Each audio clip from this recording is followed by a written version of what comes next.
Hi guys, அஸ்ஸலாமு அலைக்கும். Welcome to Das kitchen. இன்றைக்கி தாஸ் கிச்சனில் என்ன செய்ய போகிறோன்னா பீஃப் நல்லி தான் செய்ய போகிறோம். கிரேவி செய்ய போகிறோம். வாங்க எப்படி செய்கிறது பார்க்கலாம்.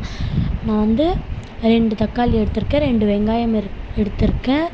அதுக்கப்புறம் கொத்தமல்லி, பச்சை மிளகா, உப்பு, மஞ்சள் தூள், மிளகாத்தூள், ஸோ இதெல்லாம் எடுத்திருக்கேன். கரம் மசாலா இதெல்லாம் எடுத்திருக்கேன். வாங்க எப்படி செய்கிறது பார்க்கலாம். ஃபஸ்ட்டு வந்து எண்ணெய் போட்டு, நான் கொஞ்சோண்டு தான் எண்ணெய் போட்டேன், ஏன்னா அந்த நல்லிலேயே கொழுப்பு இருக்கும். ஸோ அதனால் இப்போ வந்து பச்சை மிளகாவும் வெங்காயம் நான் போட்டுக்கினேன். இஞ்சி வந்து நான் தட்டி வச்சுருக்கேன். ஸோ வந்து நான் அரைச்செல்லாம் இஞ்சி பூண்டு பேஸ்ட்டு போடலை.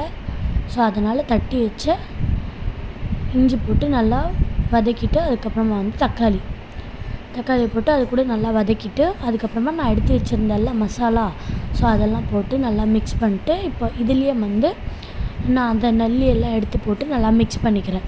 ஓகேங்களா? இப்போ வந்து தண்ணி போடுறேன். தண்ணி போட்டு நல்லா பாயில் ஆகட்டும். நான் ஒரு 20 விசிலுக்கு மேலேயே வச்சுருப்பேன். ஸோ உங்களுக்கு எவ்வளோ வேணுமோ அந்த மாதிரி நீங்கள் பார்த்து வச்சுக்கோங்க. அதுக்கப்புறமா வந்து இப்போ ரெடி ஆகிடுச்சு எனக்கு. அந்த பீஃப் வந்து எடுக்கும்போது ரொம்ப ட்ரையாக இருக்கணும். ஸோ அப்போ தான் டேஸ்ட்டு சூப்பராக இருக்கும். இல்லைனா நீங்கள் இந்த மாதிரி ட்ரையாக எடுத்துக்கோங்க. தாஹாஸ் கிச்சனுக்கு லைக் பண்ணுங்கள், கமெண்ட் பண்ணுங்கள், ஷேர் பண்ணுங்கள், சப்ஸ்கிரைப் பண்ணுங்கள். அஸ்ஸலாமு அலைக்கும்.